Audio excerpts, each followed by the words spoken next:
Betapa banyak legenda yang tersebar berkaitan dengan Hercules atau Herakles dengan kekuatannya yang luar biasa. Betapa banyak tinta yang ditorehkan untuk menuliskan berbaris-baris tentang keberanian dan kekuasaannya.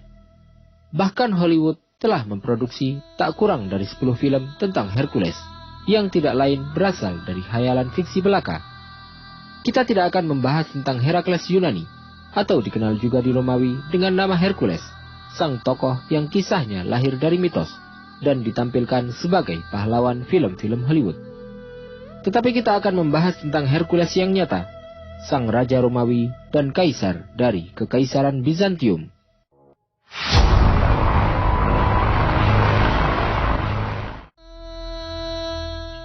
Hercules atau Heraklius adalah seorang kaisar Romawi Timur, atau dikenal juga dengan Kekaisaran Bizantium, yang berkuasa dari tahun 610 hingga 641 Masehi.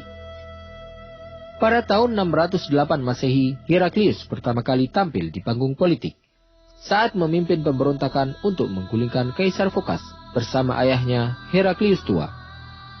Pada saat pemerintahannya, Kekaisaran Romawi Timur melancarkan sejumlah kampanye militer. Pada saat Heraklius naik tahta, perbatasan negaranya dijajah oleh Kekaisaran Sasani hingga sampai ke pusat Kekaisaran Bizantium di Anatolia.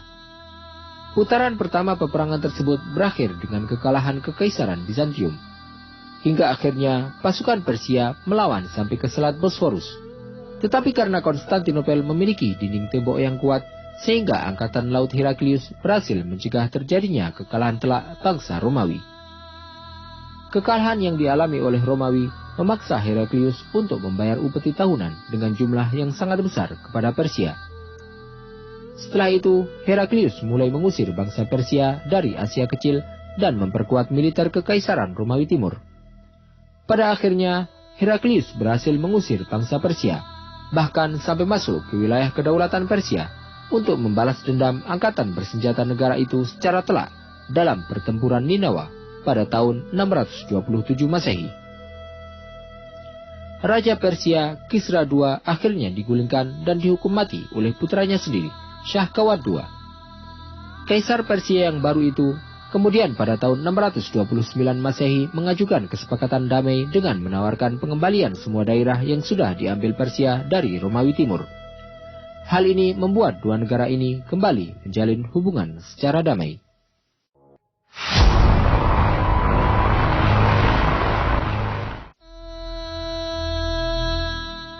Kemenangan Romawi atas Persia telah disebutkan oleh Allah SWT sebelum terjadinya peristiwa tersebut. Allah Ta'ala berfirman, Alif Lam Mim, Ghulibatir Rum fi adnal ardi wahum min ba'di ghalabihim sayaglibun, fi bid'i sinin, lillahil amru min qablu wa min ba'd, wa yawma idhi yafrahul mu'minun. Alif Lam Mim, telah dikalahkan bangsa Romawi di negeri yang terdekat, dan mereka sesudah dikalahkan itu akan menang dalam beberapa tahun lagi. Bagi Allah urusan sebelum dan sesudah mereka menang, dan di hari kemenangan bangsa Romawi itu bergembiralah orang-orang yang beriman.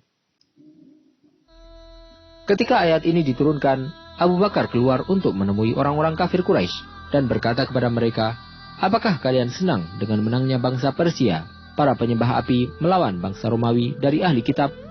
Demi Allah, Allah akan menjadikan bangsa Romawi menang atas Persia, dan hal itu telah diberitakan oleh Allah SWT melalui nabinya. Ubay bin Khalaf kemudian berkata, kau bohong wahai Abu Bakar, bangsa Romawi tidak akan pernah menang.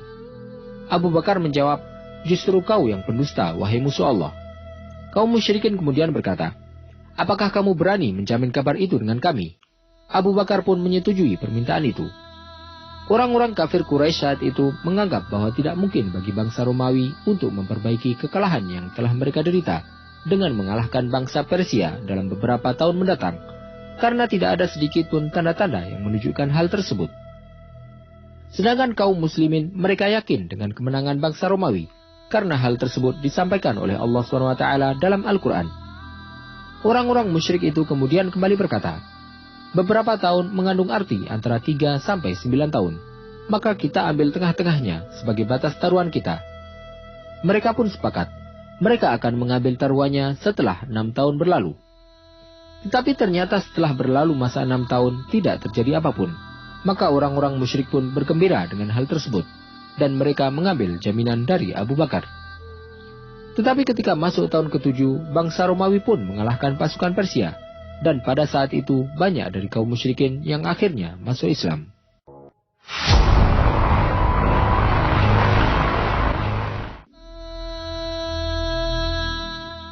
Heraklius merasakan masa-masa paling jaya semasa hidupnya setelah peperangan sengit dan berkepanjangan antara pasukan Romawi dan Persia pada abad ke-6 dan 7. Romawi akhirnya memenangkan peperangan dan merebut kembali daerah yang telah dikuasai Persia.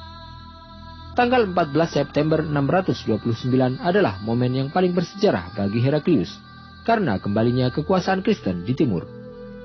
Pada hari itu, salib suci berhasil direbut dari Persia dan dikembalikan ke gereja Makam Kudus di Yerusalem. Tatkala memasuki kota, Heraklius mendapatkan surat dari Rasulullah SAW yang berisi, Bismillahirrahmanirrahim, dari Muhammad, hamba Allah dan Rasulnya, kepada Heraklius, pemimpin Romawi. Keselamatan bagi siapapun yang mengikuti petunjuk. Maka sesungguhnya aku menyeru engkau dengan seruan Islam. Masuklah Islam, maka engkau akan selamat. Berislamlah, maka Allah akan menggandakan pahalamu. Tetapi apabila engkau berpaling, sesungguhnya engkau akan memikul dosa orang-orang Arisiin. Ketika Heraklius menerima surat dari Rasulullah SAW tersebut, Abu Sufyan bin Harb sedang dalam perjalanan untuk berniaga ke Syam bersama sekelompok pedagang dari Quraisy, yang kala itu dia belum masuk Islam. Maka Heraklius pun kemudian berinisiatif untuk mengundang mereka karena dia menganggap bahwa mereka lebih pantas untuk ditanya karena mereka berasal dari kaum yang sama dengan Rasulullah SAW. Setelah mendapatkan jawaban dari beberapa pertanyaan yang diajukan, Heraklius kemudian berkata kepada Abu Sufyan, sekiranya apa yang kamu katakan ini benar, niscaya dia akan berkuasa hingga dia menguasai tempat berpijaknya kedua telapak kakiku ini. Firasat Heraklius tidak meleset. Pada akhirnya, sebanyak 3.000 pasukan Muslim dan 200.000 pasukan Romawi bertemu di Mu'tah, dan ini merupakan peperangan pertama antara kaum Muslimin dengan Romawi. Khalid bin Walid yang ketika itu menjadi panglima perangnya, akhirnya dapat memukul mundur Romawi dan membawa kemenangan bagi kaum Muslimin.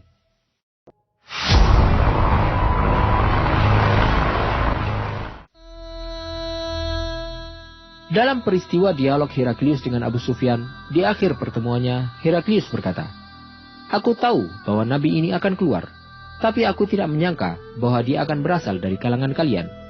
Seandainya aku tahu bahwa aku bisa mendatanginya, maka aku pasti akan bersemangat untuk menemuinya. Jika aku berada di sisinya, pasti aku akan mencucikan kakinya. Heraklius kemudian mengundang para pembesar Romawi di sebuah gedung di Hims. Kemudian dia memerintahkan untuk mengunci semua pintunya.